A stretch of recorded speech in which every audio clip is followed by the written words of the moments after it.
question for you. I don't know how you spell schooled, S-K, S-C, whatever. But have you ever been in the boat with your buddy and been SK schooled? Like, I'm talking like 10 fish to 0 and you're sitting there like with your hand in your head going, I wonder what's going on. Well, I got a video for you. If you guys love frog fishing, topwater fishing, it's a great thing to be doing right now. Late summer all the way through the fall. I have my frog fishing expert with me. I got Jacob Wall. He's an MLF Pro Circuit Pro. I could put pro in there a few more times, but super cool dude and super knowledgeable and awesome with a frog. I'm telling you, this kid has a hot stick with a frog, and I'm not super great with a frog. I can walk it, I can pop it, and that's about it. I can flip some mats though. So what we're gonna do in this video is I wanna kind of delve into Jacob's knowledge base, because it's that time of year where a frog plays such a huge role in your fishing arsenal. And I wanna see what kind of frogs he's throwing, what he's throwing them on, how he presents them, and what he's looking to throw them on. So you ready for this, Jacob? Yeah, let's go. Where can they get you on Instagram real quick? Jacob Wall Fishing on all my social media. Check it out, and let's dive into the frogs. Let's do this. Hit that like and subscribe button. Let's talk froggy frog, ribbit.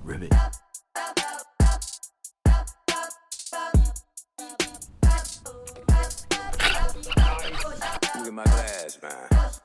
Yeah. So Jacob, I'm gonna throw a hardball at you right now, and I got my own answers for it, but why is a frog so good from like right now through, I mean really down on Gunnersville where we are right now, like through fall and that? Why is it such an integral bait? Well, out here in Gunnersville, I personally think a frog is good like 7 or 8 months out of the year. I like a frog all the way from the spring all the way until the fall.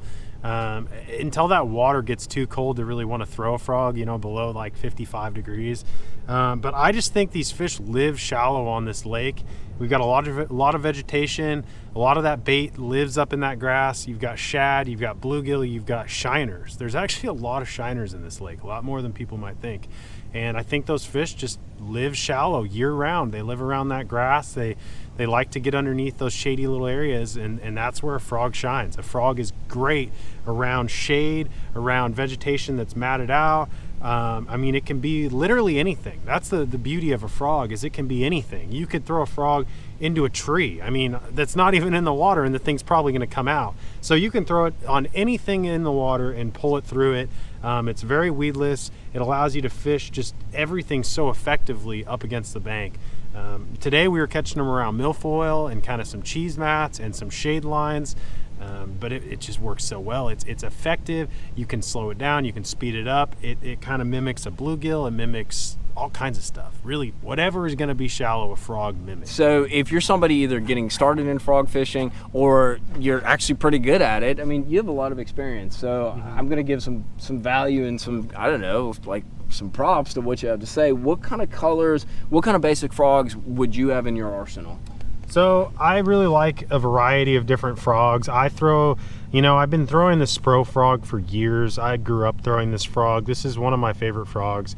But lately, over the last couple years, I've been playing around a lot with the Savage Gear frogs. This is the Savage Gear. I believe this is the Hop Popper.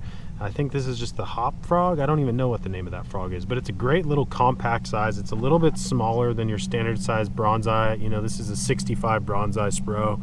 That's going to be your Hop Popper. No, this is the Hop Popper. God, I'm screwing this up. That's the one that I like, the Hop Popper. Yeah. That one's cool. This one works really well around like more sparse vegetation or around the edges of stuff, because it does have that cut mouth. This is your like popping style frog. That works really, really well around the edges. This time of the year, I like your more pointed nose frog. This is going to go through structure, go through grass, go through all that scummy stuff really well.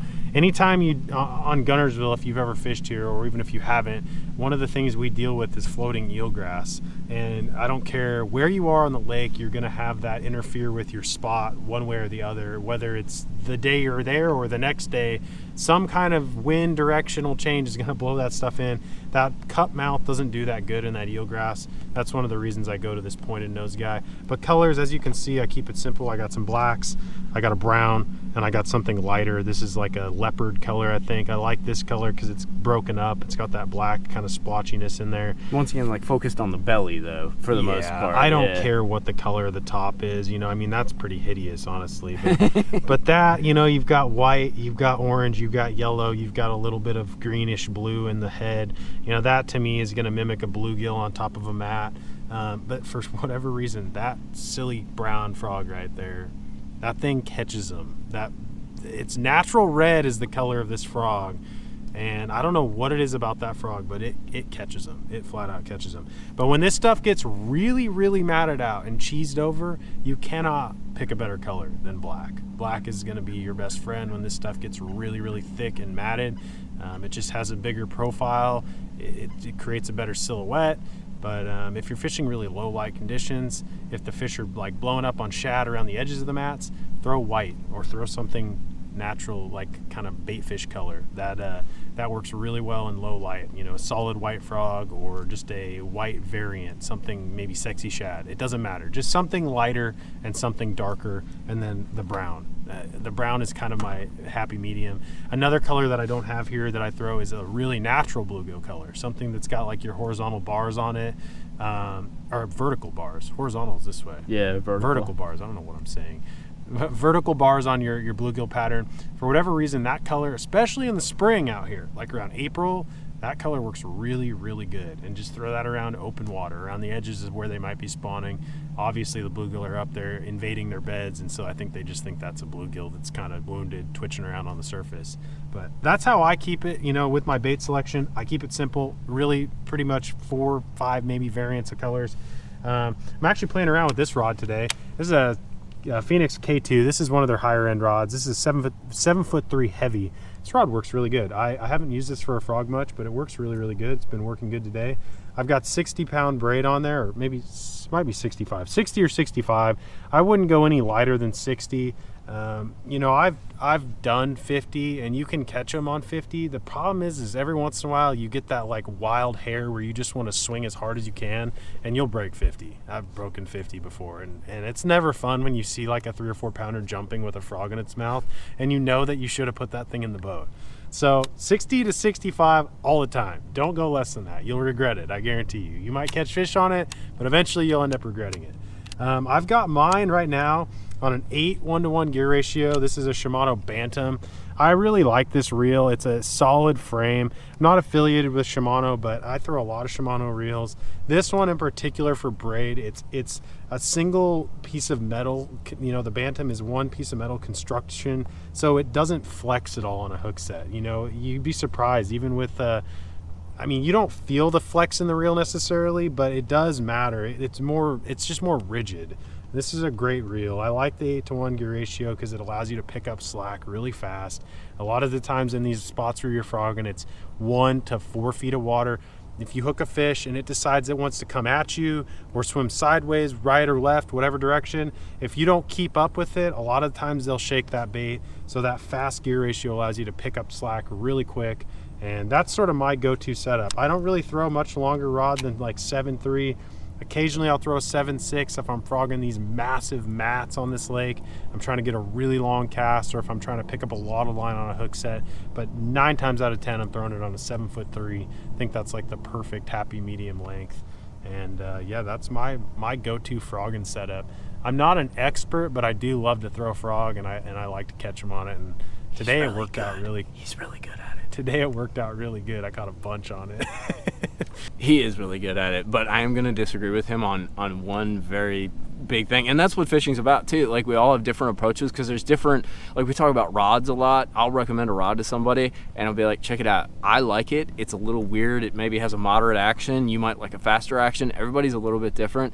But the 60 to 65 pound braid thing, I am going to disagree, because if you can break freaking 50, you're more man than I will ever be, dude. Because I throw it on 50, and there's literally like one reason that I do that. Once you start bumping into 60, 65, the line gets a hair less manageable. Yes, you got a lot more strength. There's a big difference between 65, 60, and 50, but you'll notice your casting distance on 50 is a lot longer, and it's a little bit better in open water, and I'm cheap. I don't want to switch line all the time, so if I go to Smith or something, I fish some little tiny frog like around wood or something, I want to be able to cast and work it in open water. But you guys can try and kind of figure out your own thing.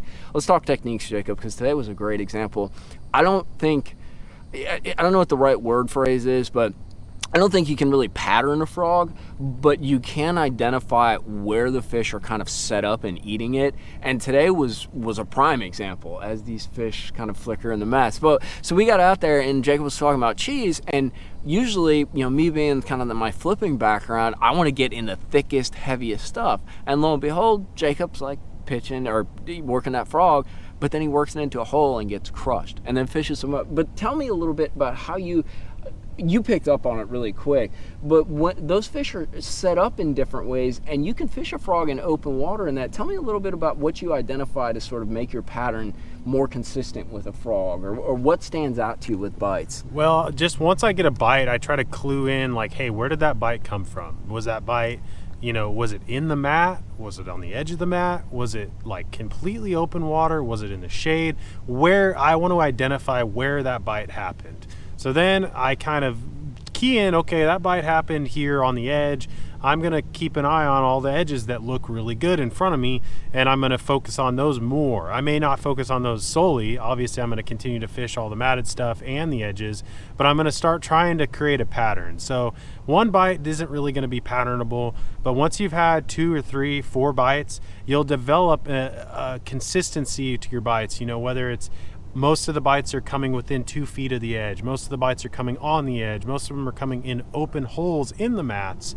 Whatever it might be, you clue into those high percentage areas of where you're getting bit, and then it allows you to look ahead of what you're fishing and look ahead to what the next area or what is in front of where you're going, and it allows you to kind of pick up on those spots ahead of the boat. So, it all might look good, but as you're working your bait and as you're getting bit, you kind of dissect the area ahead of you and realize, hey, I've got a dozen more spots that look just like that where I just got bit. I bet you on one of those, dozen spots, I'm going to get another bite.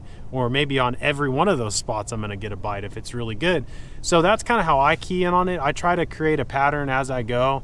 One day it might be in the mat, and lately it has been in the mat, and I'm surprised today with the sun out they weren't more in the mats. They were actually on the edges. So it's definitely key to pay attention to that. The first bite I had was in a hole, and I was kind of like, they weren't really in the holes the other day, and I started fishing more around the edges of the mats, really focusing on those points and holes and stuff, and that's where a lot of those bites came, was on the edges. Real quick, Jacob, there's one interesting thing that I saw this morning, and I kind of did it on Smith Lake last year.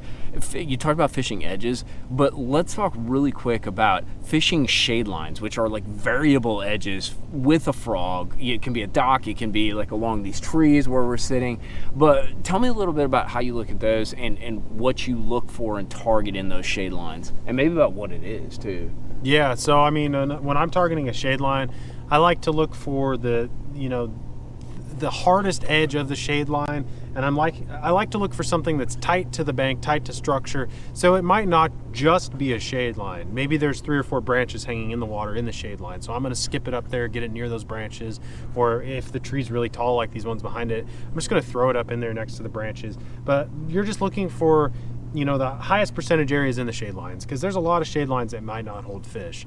But if you've got little clumps of grass in there, the fish are more likely to be there just because of the shade in itself. So fish around those higher percentage little pieces of structure in the shade.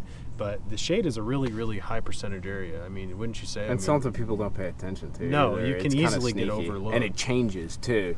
It's super variable, and that's what's kind of cool about it. On Smith, I caught a mad amount of spots, literally fishing open water on a shade line, and then it'd be gone. You'd have to hit it at certain time windows. It was freaking cool. But Jacob, thank you for all the tips. We're gonna go back fishing, and I'm gonna implement some of them and see if I can't catch a bass. Jacob gave me his magic frog for the day. That brown one has been the hot one.